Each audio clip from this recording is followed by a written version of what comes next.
안녕하세요. 생생법률쇼 진행을 맡은 이인경 변호사입니다. 법과 친해지는 제법 좋은 방법 생생법률쇼. 오늘도 크고 작은 법률 문제로 어려움을 겪고 있는 여러분을 위한 법률 상담은 물론이고요. 세상을 들썩이게 하는 이슈들을 법적으로 풀어보는 시사법률 토크까지 준비되어 있습니다.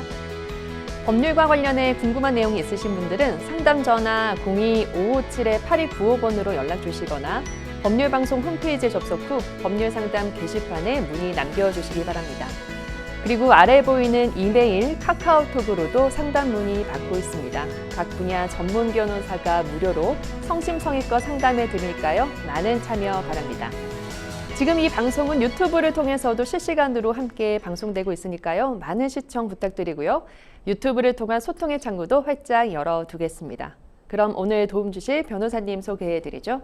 법무법인 코리아의 이보미 변호사 자리하셨습니다. 어서 오세요. 안녕하세요. 법무법인 코리아의 이보미 변호사입니다. 네, 오늘도 억울하고 답답한 분들에게 명쾌하고 유익한 상담 해주시길 기대해 보겠습니다. 생생법률쇼, 그럼 오늘 접수된 상담 미리 살펴보죠. 철거 예정 집을 팔더니 땅값 요구. 나도 몰랐던 나의 대출. 상속재산 처분 시 미성년 손자와의 합의는 다단계에 빠진 아내 이혼 사유 될까? 자, 이렇게 오늘도 다양한 분야의 상담이 접수가 되었는데요. 잠시 후 변호사님과 함께 속 시원한 해결책 찾아와 드릴 테니까요. 시청자 여러분들도 어떤 해결책이 제시될지 끝까지 함께해 주시기 바랍니다. 생생법률쇼 첫 순서는 판결록입니다. 판결록은 뉴스와 신문에서 회자되곤 하는 화제의 판결에 대해서 자세히 살펴보는 시간인데요. 오늘은 어떤 내용 준비하셨을까요?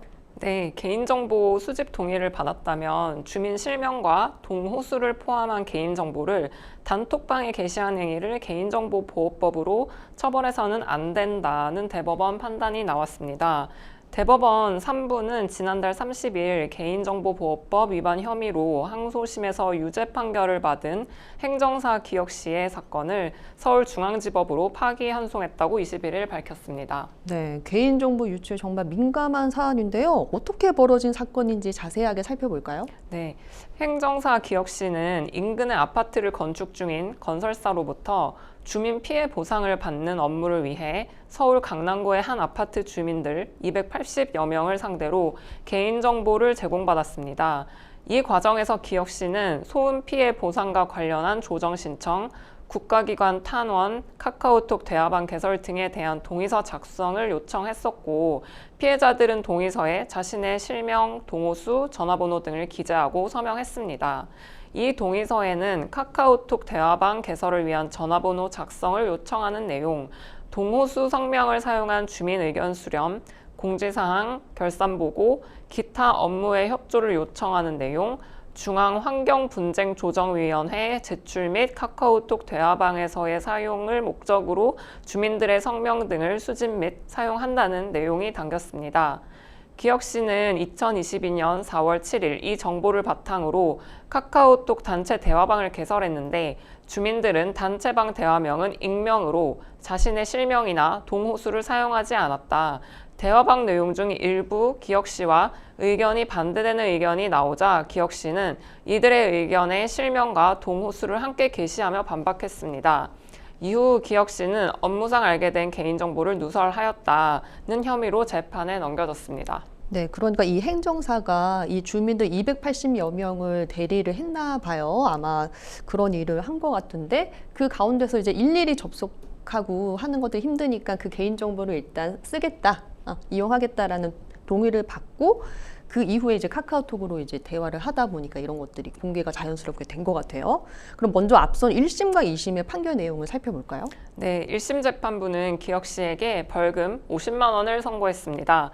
1심은 동과 실명만으로 상대방이 누구인지 특정이 가능한데도 호수까지 모두 공개했다며 피고인이 업무상 알게 된 개인정보를 누설하였다고 판단되고 당시 피고인에게는 개인정보 누설의 고의가 있음을 인정할 수 있다고 봤습니다. 항소심 재판부 역시 피해자들은 자신의 동호수 및 실명 등의 개인정보가 주민 피해 보상 업무와 관련된 의견 수렴, 공지사항, 결산 보고, 기타 업무에 이용되는 하나여만 그 제공에 동의한 것으로 해석된다며 피해 보상 업무와 관련되지 않은 이 같은 개인정보 공개는 피해자들의 사전 동의가 없는 행위라고 판단했습니다.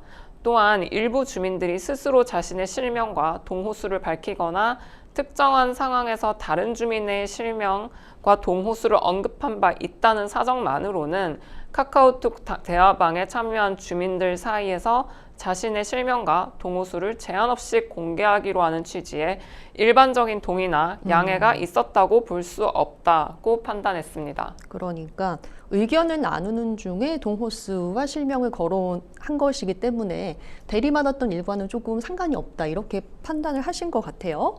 그렇다면 이제 대법원에서는 그 내용이 바뀌게 됐는데 대법원의 판결 내용을 자세하게 살펴주시죠. 네, 대법원은 이 사건 단체 대화방에서 자신들의 실명과 동호수가 사용되는 데 대해 사전 동의하였다고 봄이 타당하다고 판단했습니다.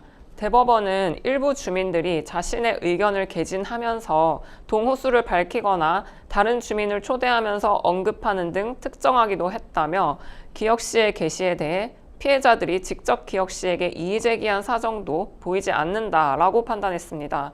일부 주민은 기혁씨의 행위를 누설로 인식하지 않았으며 이를 항의한 적도 없고 고발된 사실도 몰랐다는 탄원서를 제출하기도 했습니다. 대법원은 원심이 개인정보보호법에 대한 법리를 오해한 잘못이 있다며 이를 원심 법원으로 파기환송한다고 밝혔습니다. 네, 그러니까 대법원은 단체 대화방에서 자신들의 실명과 동호수를 사용하는 데 대해서 사전 동의했다.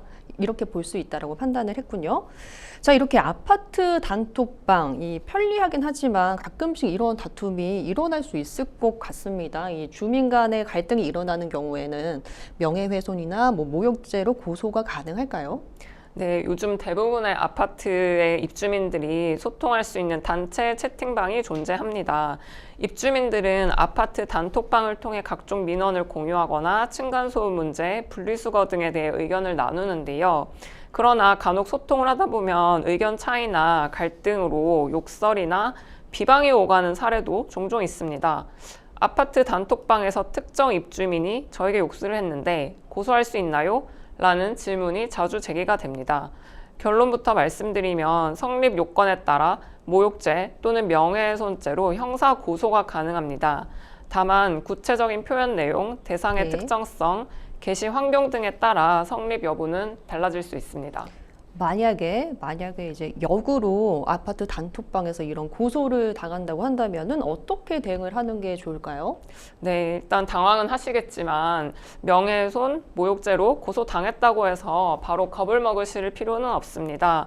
아파트 단톡방이나 SNS, 인터넷 커뮤니티 등 어떤 상황에서 어떤 일이 문제되는지는 법률적으로 엄밀히 검토한 뒤 그에 맞춰 대응 방향을 모색해야 합니다. 감정적으로 대응하거나 불리한 진술을 하면 향후 불이익을 받을 수도 있습니다. 또한 명예훼손이나 모욕죄는 언뜻 단순한 언행으로 보일 수 있지만 실질적으로는 표현의 자유, 사실관계, 공익성 여부 등 복잡한 법리 판단이 필요한 분야입니다. 그러므로 변호사 상담을 통해서 초기 대응부터 수사, 재판까지 전략적으로 준비하는 것이 가장 현명한 방법으로 보입니다. 네, 개인정보 수집에 대한 동의를 받았다면 단체 대화방에서 동호수 실명을 거론해도 위법하지 않다라는 취지의 대법원 판결을 저희가 판결록에서 살펴봤습니다. 자, 여러분은 지금 생생법률쇼와 함께하고 계십니다.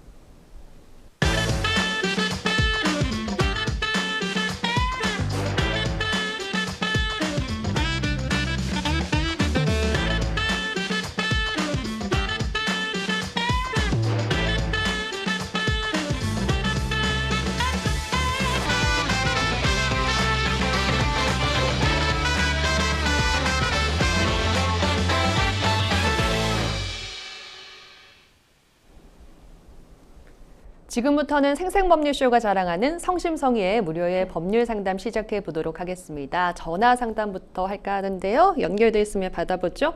안녕하세요. 어떤 점이 궁금해서 연락 주셨을까요? 네, 안녕하세요. 네. 제가 2025년 3월 달인가에 네.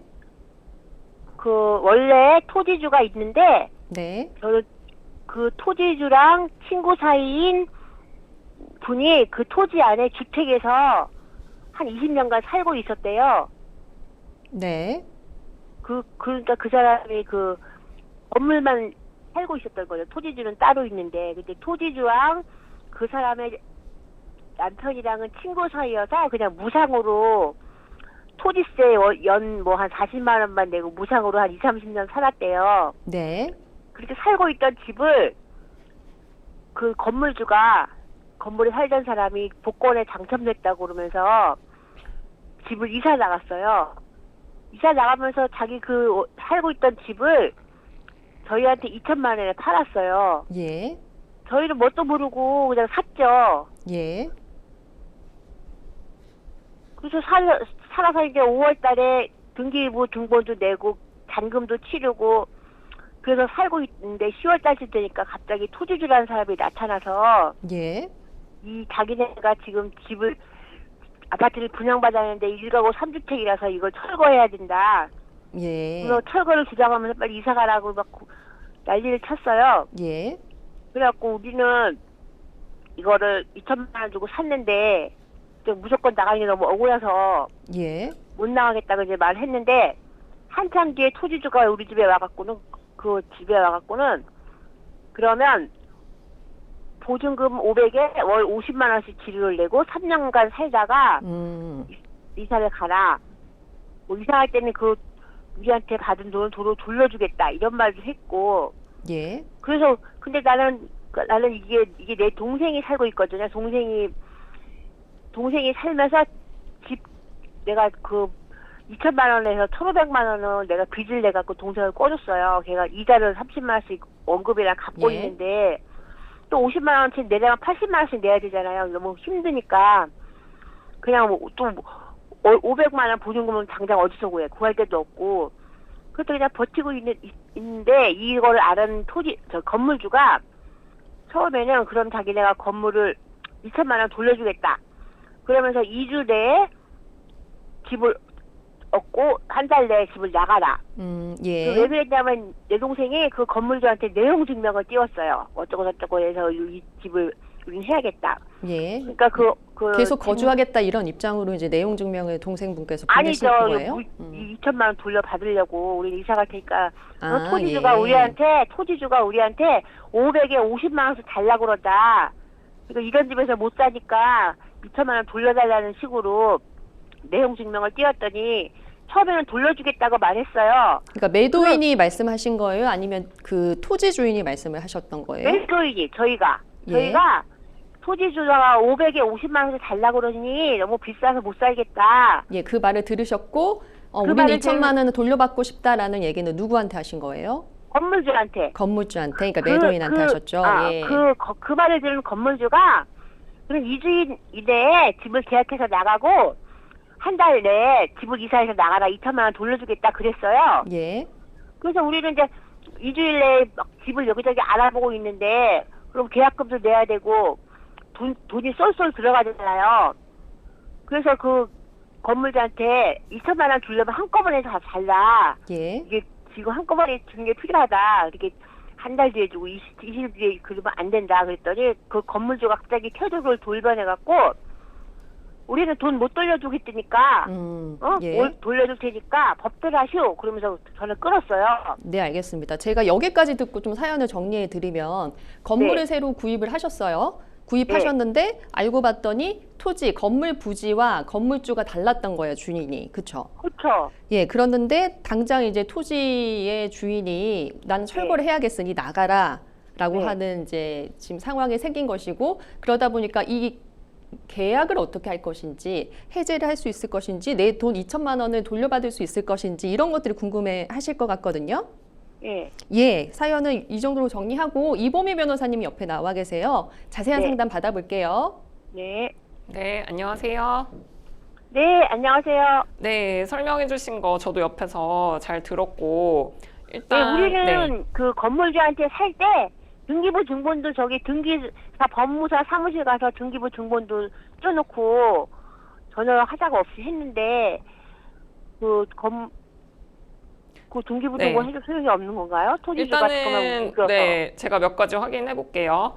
네. 그 2025년 3월에 이제 최초로 이 계약금을 냈어. 네, 계약금을 내신 거고 5월에 잔금을 치러서 등기까지 마치신 거죠? 네. 그러면은 이제 그러고 이제 5월부터 10월까지는 아무 일이 없다가 10월에 이제 네. 갑자기 그 토지주가 나서. 예, 이 건물 철거할 거니까 예. 그 뭐 나가든지 아니면 보증금 500에 월 50을 내든지 그걸 요구했다는 거죠. 그렇죠. 네. 예. 그러면은 결국 여기서 문제되는 거는 결국은 이 건물주 있잖아요. 저희한테 건물을 판 사람. 예. 예. 그 사람이 건물을 지금 25년 3월 달에 팔면서 이러한 네. 사정을 전혀 얘기를 안 한 거잖아요. 전혀 안 했죠. 네. 그러다가 갑자기 건물주도 아닌 땅 그냥 이 주인이 말만 했어. 네. 부모가 그 토지주랑 친구 사이여서 20, 30년간 저기 토지세만 40만 원씩 내고 살았다. 그래서 우리도 네. 토지세만 40만 원씩 내면 될 거다. 아무 문제 없다는 듯이 말했어요. 그러면은 그 25년 3월 달에 건물주로부터 이 건물은 매입을 하셨는데 네. 그 아까 뭐 건물 이전의 건물주와 땅 주인 사이에는 워낙에 오래된 친구라서 1년에 네. 40만 원밖에 토지세를 안 냈으니까 임대료를 안 냈으니 네. 그러면 저희한테도 그렇게 하라라고 적극적으로 권하든가요? 네, 우리도 40만 원씩만 내면 된다고 그랬고 우리도 40만 원 냈어요. 10월 달에 갑자기. 그러면은 그 당시에 그러니까 25년 3월 달에 그때는 토지주랑은 뭐 만나거나 그 계약을 안 하셨어요? 안 했죠. 우리는 그냥 건물주가 네. 근데 그 토지주가 와서 하는 말이 동네 사람이 다 안다. 이 집은 철거할 거라는 거를 왜 모르느냐. 그럼 토지주에 대한 말 한마디만 했고 전화 한마디만 되지 않았느냐. 그래서 우리가 건물주한테 아니 동네 사람들이 다 이 토지가 이 집이 철거될 거라고 다 알고 있는데 왜 그걸 모르고 팔았냐 그랬더니 아무 말도 못 하더라고요. 그거는 10월에 있었던 일이시죠? 네, 그 당시에는 그런 네. 말이 없었어요. 서로. 그러면은 일단은 저희가 강조를 해야 되는 거는 예. 내가 이 계약을 25년 3월부터 진행을 했는데 10월까지 아무도 뭐 건물주든 땅 주인이든 네. 아무도 이런 이야기를 해주지 않다가 예. 잔금까지 다 치르고 등기까지 다 이루어졌는데 10월이 네. 돼서야 그 얘기를 하면서 갑자기 나보고 나가라는 게 지금 억울하신 거잖아요. 그렇죠. 네. 뭘 50만씩 내라고 그러고 무슨 토지세가 지료가 500만 원 보증금이 어디 있어요? 네. 그런 것도 이상하고 너무 이상해. 그리고 이제 일단은 이제 이거 하나 자체가 고지의 의무를 다하지 않아서 기망행위, 그러니까 사기로 건물을 팔았다. 자기는 사기가 아니래. 네? 자기는 사기가 아니라고 우기더라고요. 아, 건물주가. 네. 뭐 당연히 그쪽은 그렇게 주장을 하겠죠. 일단은 그렇게 하나의 법리를 구성을 할 수가 있고요. 예. 그러면 지금 결국은 이 건물을 2천만 원을 주고 구입을 하셨잖아요. 예. 네. 그런데 지금 뭐 2천만 원에 플러스 뭐 지금 이런 손해까지 더하면 금액이 아마 조금 더 나갈 것 같긴 한데 예. 그런 부분까지 사실 보상을 받고 싶으신 거잖아요, 지금. 우리는 2천만 원만이라도 받기만 하면 네. 누구한테 돌려받냐고 받을 사람이 네. 없는데. 그러니까 이게 지금 저희가 법적으로 네. 사기를 주장을 하면 뭐 형사도 같이 진행을 사실은 해야 돼요. 이 사건 같은 경우에는. 네. 네, 형사 고소를 하고 이제 그걸 바탕으로 이제 민사 소송해서 돈을 돌려받는 형식이 되어야 하는데 예. 그러면 이제 증거를 잘 모으셔야 되거든요. 뭐든 간에. 예. 네, 예. 그러면은 지금 아까 쭉 이제 25년 4월부터 지금 10월까지 일어난 일들을 입증할 수 있는 전화, 문자, 뭐 카카오톡, 뭐 이런 모든 게 필요한데 아까 내용 증명을 보냈다고 하셨잖아요. 그 내용 증명을 네. 받고서 그 건물주가 2천만 원 돌려줄 테니까 2주일 내에 계약하고 한 달 내에 나가라 그랬어요. 그 우리 계약하다 말도 보니- 네. 내용 증명 상대방 답변도 내용 증명이나 뭐 문자로 문자로 온 건가요? 그 내 동생이 그거 다 녹음해놨어. 아, 녹음에 녹음. 있나요? 예. 네, 그러면 다행히 그거를 녹음을 잘 제출을 해야 되고요. 예. 왜냐하면 이제 처음에는 2천만 원을 돌려준다고 했잖아요. 예. 그건 되게 중요한 증거거든요. 그렇죠. 네. 그래서 갑자기 돌변해갖고 우리는 못 줄 테니까 법대로 해라 이러는 거야 또. 네. 그래서 일단 그 녹음을 형사 고소할 때 먼저 제출을 하시는 게 필수고요. 예. 네. 그리고 지금 상황에서 법대로 해라고 하면서 지금은 아무런 대응도 하지 않고 있고, 근데 그 건물을 왜 철거를 해야 된다고 하던가요? 왜냐면 토지주가 네. 그 옆에 또 폐가가 있고 1가구 3주택이래요. 네. 그래서 건물 아파트를 분양 받았는데 입주를 못한대 1가구 3주택이라. 그래서 지금 철거하는데 나라에서 보조도 해준다 그러면서 철거를 하려고 그러는데 갑자기 집을 팔았다고 해서 토지주도 아주 난감해 하더라고요. 아, 토지주가 1가구 3주택이라는 건가요? 네, 예, 토지주가. 아, 그래서 이게 지금 갑자기 결정된 거다 이런 취지인가요? 아니 그 원래 그래서 그 그 집을 철거할 거라고 동네방네 소문 다 내고 다니고 이장도 다 알고 그랬다고 네. 하더라고요. 일단은 저희가 아까 말씀드린 게 이 토지주가 이런 사정이 있었다면은 뭐 3월부터 10월까지 그 긴 기간 동안 한 번도 이야기를 안 했다는 거는 분명히 문제가 있는 거거든요. 그래서 제가 아까 첫 번째로 말씀드린 게 이제 이거는 사기다라고 해서 형사 고소랑 민사로 계약 취소로 인한 부당이득 반환 의무를 청구를 할 수 있다라는 게 하나의 이제 법리적인 쟁점이고, 그 다음에 이게 특별한 거는 어쨌든 그냥 일반적인 물건이 아니고 이게 건물이잖아요. 예, 그러니까 건물이라는 거는 뭐 어떤 제한 물건이나 뭐 근저당이나 뭐 다양한 어떤 법적인 제한이 있을 수가 있거든요. 예. 근데 그런 거를 이제 제대로 알리지 않고 매도를 한 경우에 이게 매도인이 법적으로 담보 책임이라는 거를 부담을 하게 되어 있어요. 예. 근데 제가 볼 때는 이 사안 같은 경우도 철거가 예정된 건물이기 때문에 이거를 분명하게 충분히 알려줬어야 해요. 예, 이거는 이 건물에 관한 뭐 건물이 없어지는데 판다는 건 말이 안 되잖아요. 아무리 뭐 일반인이 생각해도. 그렇죠. 네, 그러니까 이건 엄청 중요한 하자이기 때문에 이거는 일종의 손해배상 책임을 물을 수가 있어요. 예. 그래서 이거는 이제 형사 고소가 아니고 민사소송으로 이 손해배상을 청구를 하는 건데. 그때 그 민사소송도 그 소송비가 500만 원이 든다고 그래가지고 우리가 돈도 없는데 500만 원이 네. 들어서 민사소송 걸 처리도 아니고 네. 그렇다고 뭐 법률 그 전자 민원에 가서도 1인으로 뭐 요새는 혼자서도 나오고 소송한다고 그래도 방법도 모르겠고 어렵고 일단은 이게 이제 법리적으로 좀 구성을 하기는 하셔야 돼요. 이게 일반인이 그냥 이렇게 조금 쓰기에는 법적인 지식이 좀 필요한 사안이라서 예. 도움을 간단하게라도 받으시는 게 제가 볼 땐 좋을 것 같고, 예. 그런데 이제 결국은 건물 가액이 2천만 원이라서 뭐 그렇게 이제 고액은 또 아니거든요. 예. 그래서 이 부분에 대해서 이제 내가 뭐 2천만 원 받자고 뭐 그 비용을 들여서 할까라는 이제 생각은 충분히 드실 수 있을 것 같은데, 근데 이게 혼자서 하기에는 조금 무리가 있으니까 일단은 상담은 충분히 받으시고 서면을 작성하는 데는 충분히 도움을 제가 볼 때는 받으셔야 할 것 같아요. 누구한테 받죠 그거를? 예, 변호사님이랑 이제 상담을 좀 하셔야 될 것 같고, 그리고 결국은 돈을 받는 게 지금 목적이시잖아요. 이 사람 뭐 형사 그렇죠. 고소해서 뭐 처벌받는 것보다도.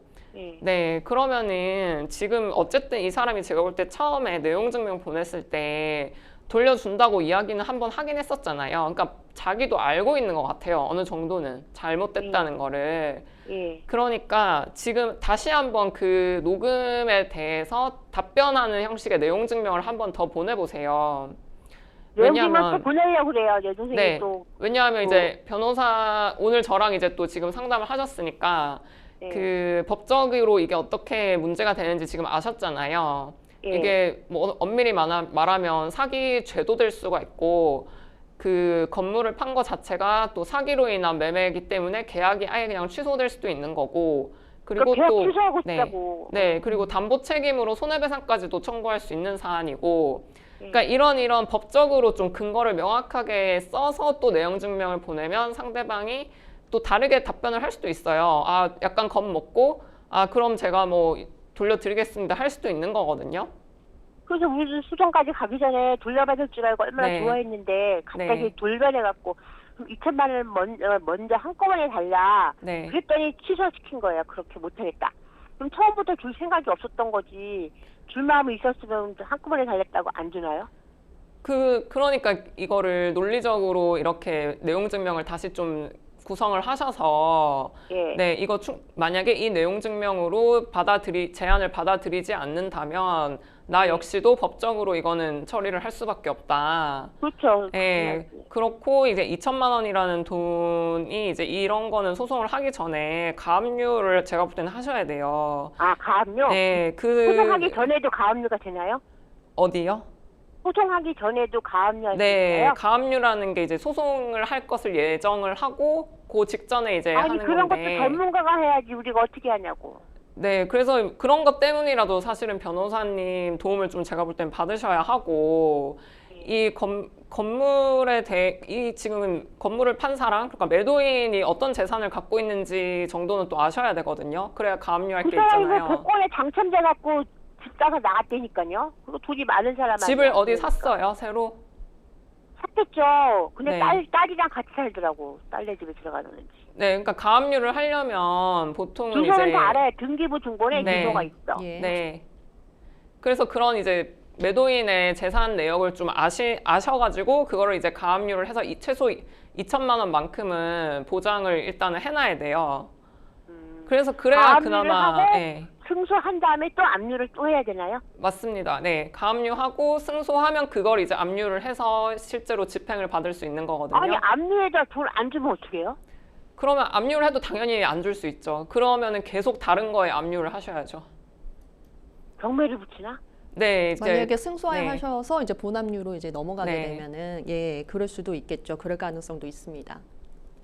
예. 그러니까 그거는 일단 승소를 하신 이후의 문제이기 때문에 그리고 네. 그 토지주는 왜 얼토당토한 500에 50만 원을 내라고 그러는지 그거 좀 적정 지료를 받는 방법은 없나요? 차라리 그냥 그러니까 이게 그거 적정 할 동안은 적정 지료를 내고 싶지 토지주가 우리가 500에 50만 원을 안 내면 내용 증명을 띄우겠대. 우리한테 무슨 내용 증명을 띄운다는 거죠? 그러니까 토지주 입장에서는 사실 지료를 받을 권리가 있는 건 맞잖아요. 예. 예, 그런데 그 그리고 제 금액이 과하다라고 지금 주장을 하시는 건데, 네. 임시 지료 해갖고 통장으로 임시 지료 이래갖고 조금씩 보냈어요. 한 번 보내고 이제 또 보낸대. 아, 10만 원이나 20만 원씩. 근데 이제 그래서 그 금액으로는 안 된다는 거겠죠? 토지주랑 서로 상의 없이 낸 지료는 효과가 없나요? 당연히 네, 지료는 이제 서로 합의가 되어야 되고 그것도 계약서를 쓰셔야 되는 부분인데 아직 계약서를 써야 그거를 돼요? 아직도 안 쓰신 거잖아요. 그러니까 처음부터 안 쓰신 계약서를 쓰려고 거잖아요. 했는데 네. 500에 50만 원 내려니까 네. 못 쓰는 거지. 어떻게 우리가 나는 그걸 2천만 원도 내가 빚내갖고 한 달에 30만 원씩 들어가고 있는데 또 50만 원 내려면 80만 원인데 너무 그러니까 예, 만약에 네, 민사 소송을 한다 치면 그 지료를 지출하게 된 것도 손해배상으로 같이 추가를 시켜서 주장을 해야 될 것 같아요. 근데 일단은 그 지금 건물은 어쨌든 선생님 앞으로 등기가 되어 있기 때문에 예. 토지주한테 지료를 지급을 해야 되는 건 맞거든요. 그쵸. 그 뭐 그러니까 적고 많으면 토지주가 골치 떠나서. 아파. 네. 그러니까 일단 토지주한테는 돈은 줘야 된다는 거는 알고 계시고 그걸 나중에 이제 건물 판 사람한테 다시 달라고 하는 식으로 생각을 하셔야 될 것 같아요. 거기까지도 안 바라고 네. 토지주가 우리 건물주랑 소송할 동안 좀 얌전히 있지 계속해서 빨리 이거 안 보내면 우리 좀 너네 내용 증명 보낸다 막 이러면서 매일 그랬고 내 동생이 난 전화 통화는 안 하니까 문자로만 보내시고 그랬어요. 문자는 다 증거가 네. 된다고. 일단은 내용 증명을 보내셔가지고 12월 말까지 대답 안 주면 소송하겠다 그렇게 정확하게 그럼 고지를 제가 하세요. 네. 그 소송을 하려면 혼자 소송하기도 힘들고 변호사를 하려면 너무 비싸고 그런데 좀 적당한 변호사나 이런 걸 구할 수는 없을까요? 그거는 이제 뭐 따로 좀 알아보셔야 될 것 같고, 네. 너무 비싸고 500만 원은. 네, 일단은 그 내용 증명 보내보고 반응을 한번 보시지요. 내용 증명 보고. 네. 예, 내용 증명을 이제 받아 보시고 나서 좀 타당성이 있다. 내가 돈을 좀 줘야겠다. 이렇게 또 마음이 바뀌실 수 있는 거잖아요. 그 매도인 그러니까 그 측에서. 집은 예. 그 딸이 주도적으로 해요. 그 엄마는 우리가 내용 증명 보내면 뭐 신경 쇠하게 걸렸대. 그래서 엄마가 아파갖고 막 벌벌 떠니까 딸이 이제 주겠다고 말했는데 딸이 이제 엄마한테 내용 증명 같은 거 보내지 말라고 막 협박 난리치고 딸이 무슨 상관이냐. 엄마가 주인이다 그러면은 내가 엄마의 예. 대리인이다 이러면서 주장하거든요. 예, 그래도 뭐 또 상담 주신 분 입장에서는 상담 주신 또 그 내용에 맞게 또 권리를 찾으셔야 되는 부분이 있으시니까요. 그 예. 내용 증명을 보내는 것 자체로 뭔가 위법하다거나 잘못됐다거나 하는 건 아니니까요. 예. 한번 내용 증명을 잘 오늘 상담 내용 많이 증명을 보내려고 받아보셨으니까 예, 그렇게 어. 한번 해보시고 그리고 아까 변호사님 말씀해 주셨던 것처럼 치료 문제는 어쨌든 내야 되는 문제는 있으니까 적당한 네. 수준으로 어쨌든 계약서 작성이 아예 안 된 것 같습니다. 그렇죠? 아유 안 돼요. 예. 550만 원 아니면 안 한대. 예, 그러니까 그 부분에 대해서도 명확하게 또 그러니까 근거를 우리가 남겨놓는 나가는 것들이 얘기야, 예, 그게. 중요하실 것 같습니다. 어쨌든 지금 상담 주신 분 상담자님의 입장에서는 받고 깔끔하게 돈을 받고 나가는 쪽으로 좀 마음을 먹으셨잖아요. 예. 예, 그러니까 그 돈을 이제 제대로 잘 돌려받을 수 있도록 좀 준비를 잘 해보시면 좋을 것 같습니다. 아니 근데 좀 예. 전국에서 이렇게 좀 저렴하게 해는 그런 변호사분 그런 거 소개는 없나요? 아이고, 저희가 이제 변호사님을 직접적으로 이제 소개해드리는 방송은 또 아니라서요. 아, 예, 그리고 속가가 지금 2천만 원이라서 정말 뭐 상담자님한테는 큰 돈이고 중요한 돈이죠. 근데 예. 이제 전체적인 소액가로 본다면 그렇게 또 높은 건 아니어서 변호사님들이 또 많이 받으시지는 않으실 거예요. 그래요? 예, 그리고 승소를 하시면 일정 부분 또 돈을 보전받으실 수 있거든요. 그러니까 다 네. 보전받는다는 말씀은 제가 못 드려요.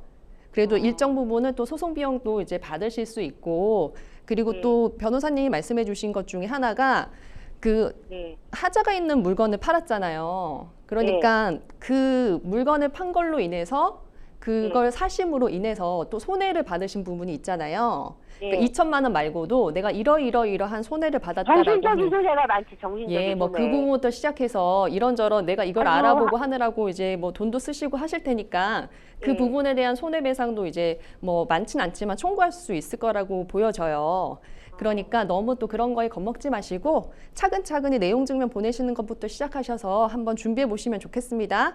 오늘 전화 상담 네. 여기서 마무리할게요. 네, 알겠습니다. 네. 네, 감사합니다. 변호사님, 이 사연 같은 경우에는 건물 부지의 소유자와 건물의 소유자가 달랐는데 그 건물을 사는 바람에 네. 좀 문제가 생긴 것 같습니다. 이런 상담자님께서 혹은 시청자 여러분들께서도 이런 경우에 좀 어떻게 대처를 하면 좋은지 정리 좀 해주실까요? 가장 간단하게는 사기로 형사 고소를 해서 좀 겁을 준 다음에 빠르게 이제 돈을 받을 수 있는 방법을 생각하셔야 될 것 같고, 그 다음에 이제 민사로 실제로 이제 돈을 받을 수 있는 절차도 또 밟으셔야 할 것 같습니다. 네, 전화 상담 여기서 마무리해 보겠습니다. 여러분들은 지금 생생법률쇼와 함께하고 계십니다.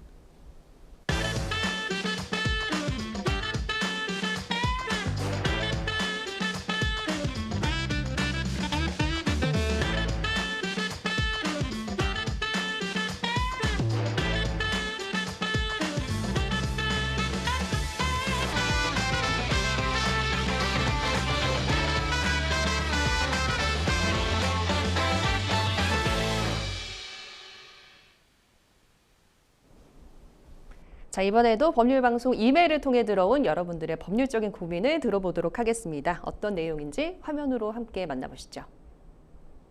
저는 작은 인테리어 업체에서 3년을 일했습니다. 직원 수는 4~5명 정도였고요. 모든 업무를 함께 처리하는 영세한 회사였습니다. 그런데 최근 은행에서 대출 실행 안내 문자를 받고 깜짝 놀랐습니다.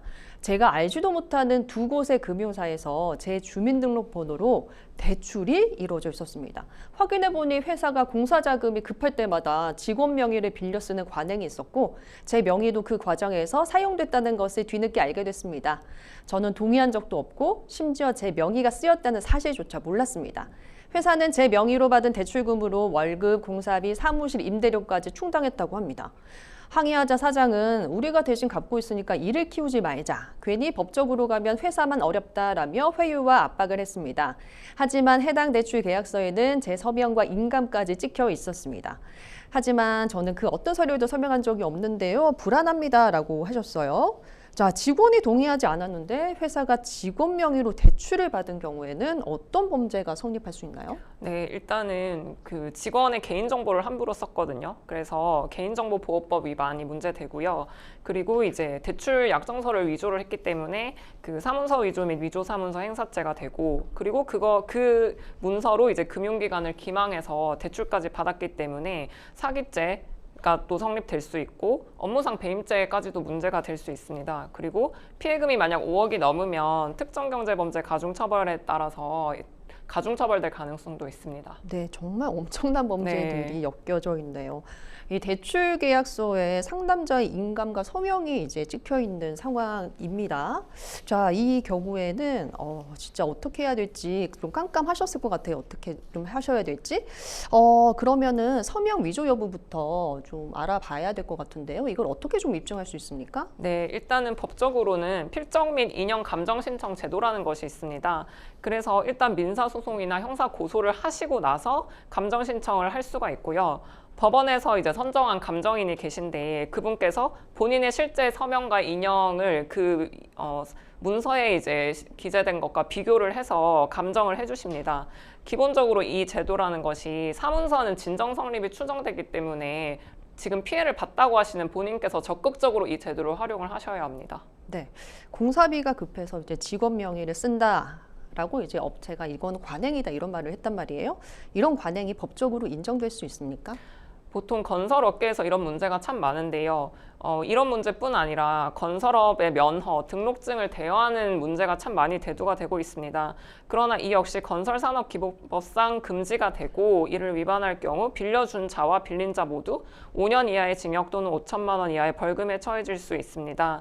그런데 어쨌든 법원에서는 계약서의 내용뿐 아니라 실제 공사 수행 및 노무관리 주체도 종합적으로 고려한다는 점을 아셔야 할 것 같습니다. 예, 현재 이 회사가 대출금을 대신 갚고 있다고는 하지만 연체가 된다고 한다면 법적인 책임은 지금 당장은 누가 지게 되나요?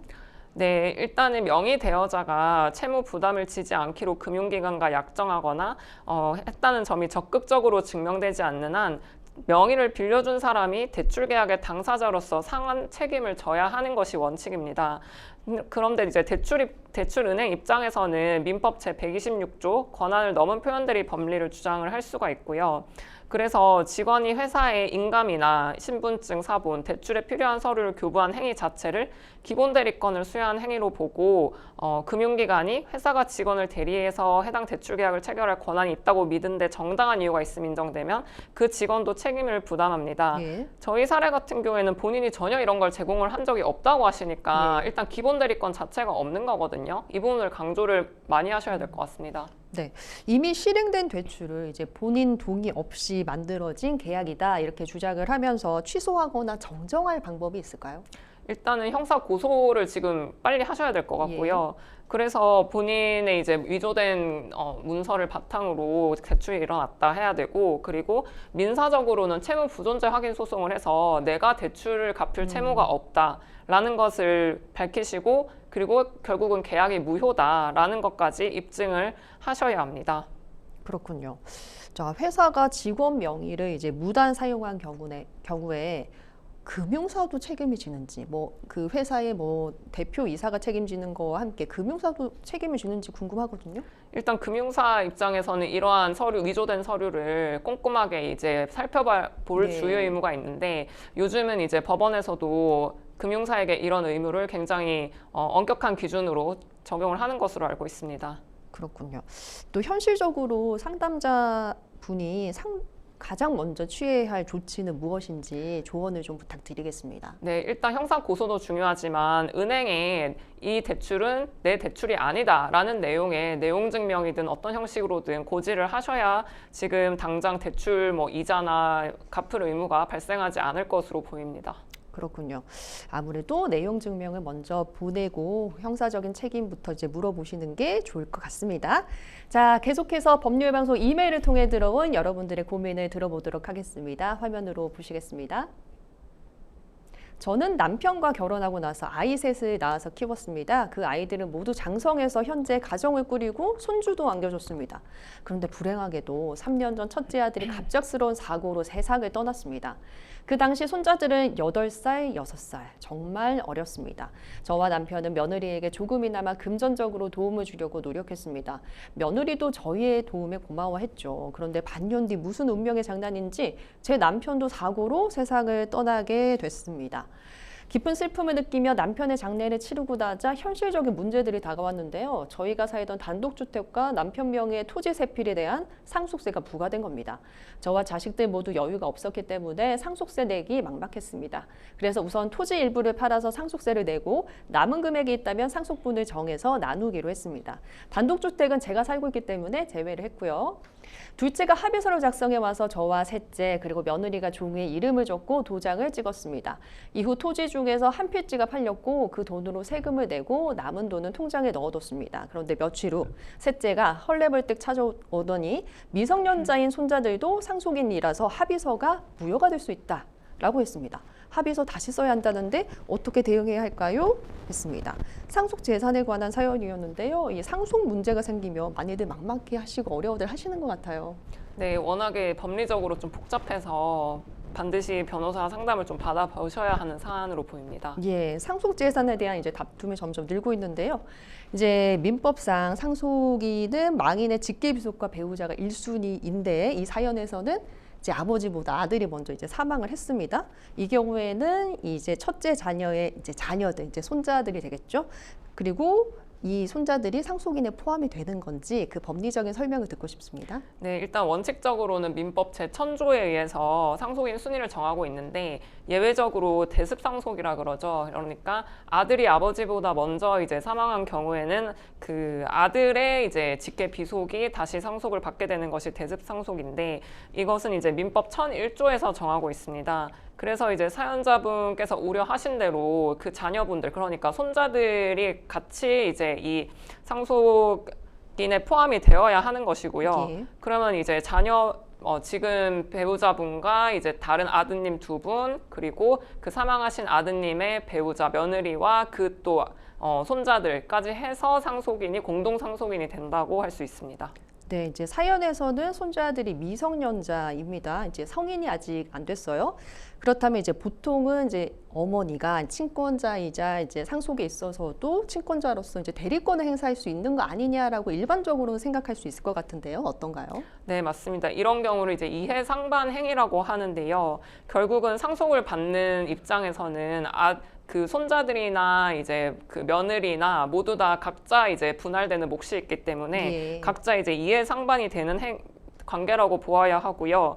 그래서 이 경우에는 반드시 특별 대리인을 선임을 하여야 합니다. 네, 그러니까 어머니이긴 하지만 그래도 네. 재산을 나눠 가져야 되는 사람이기 때문에 네. 이해상반 행위일 수 있기 때문에 반드시 특별 대리인을 선임을 해야 한다는 거군요. 그렇다면 손자들을 위한 특별 대리인 선임 절차는 어떻게 될까요? 네, 일단은 만약에 소송을 하지 않고 그냥 협의에 의해서 상속재산 분할을 할 경우에는 민법 제921조에 따라서 친권자, 그러니까 어머니께서 가정법원에 특별대리인 선임을 청구를 하시면 되고요.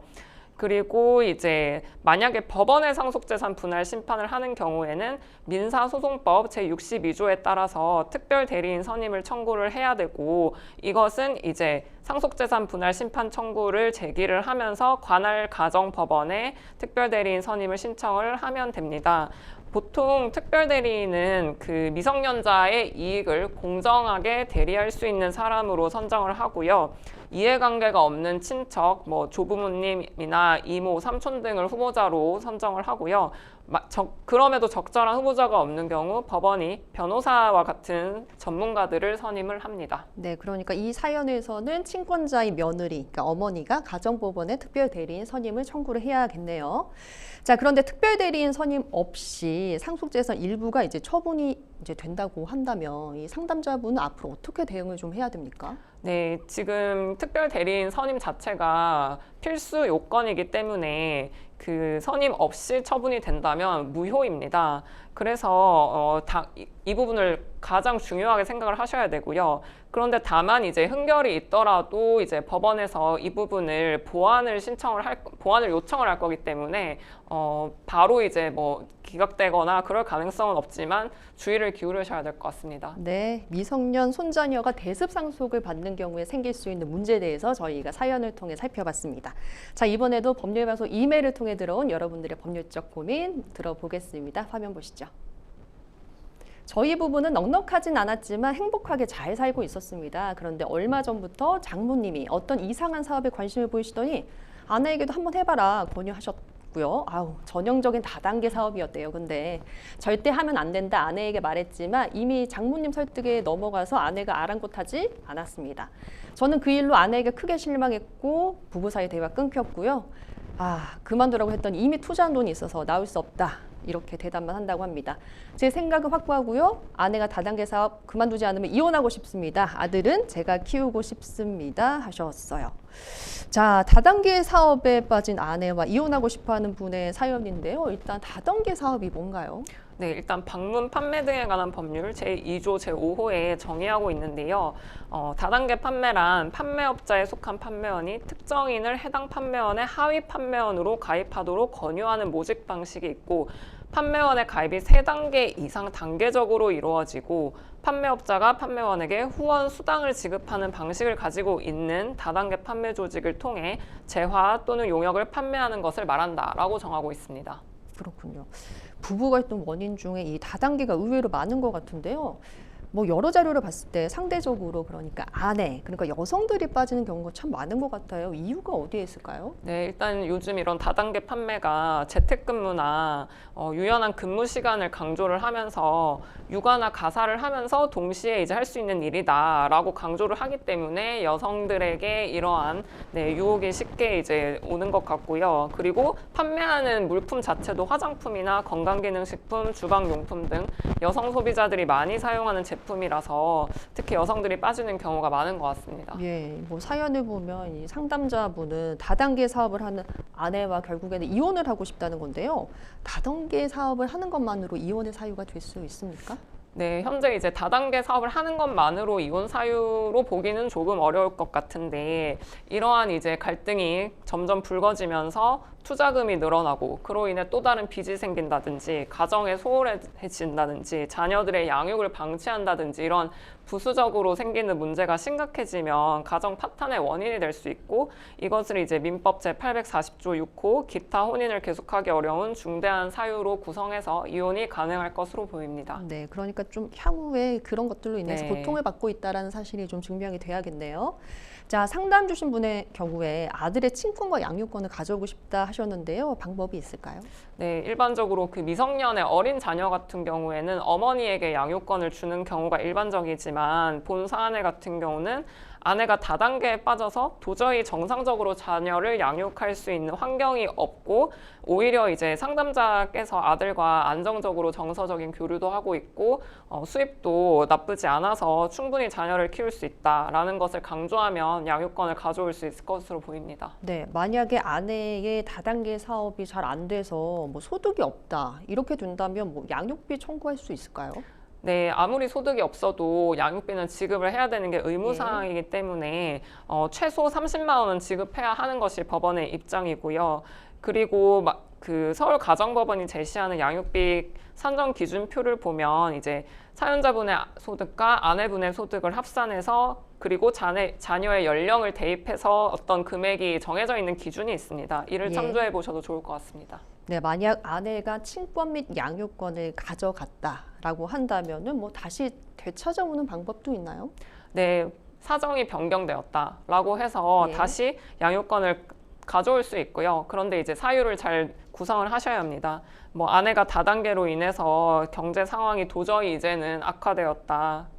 양육이 이제 도저히 불가능하다라는 입장을 밝히셔야 될 것 같습니다. 네, 마지막으로 상담자에게 조언 한 말씀 짧게 해주신다면요? 네, 아직은 이혼에 이른 상태는 아닌 것 같은데 그래도 모쪼록 잘 해결될 수 있도록 중간에서 좀 어떤 지혜를 좀 발휘를 해보셨으면 좋겠습니다. 네, 아내가 다단계 사업에 빠져서 이혼하고 싶은 분의 사연을 저희가 마지막으로 살펴봤습니다.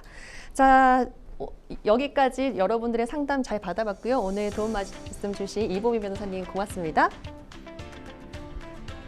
네, 방송이 끝나더라도 여러분들의 상담 접수는 계속됩니다. 이메일 그리고 전화, 카카오톡으로 여러분들의 법률적인 고민을 털어놔 주시면 저희 변호사들께서 무료로 성심성의껏 여러분들에게 상담해 드리겠습니다. 생생법률쇼 여기서 마칩니다. 시청해 주신 여러분 고맙습니다.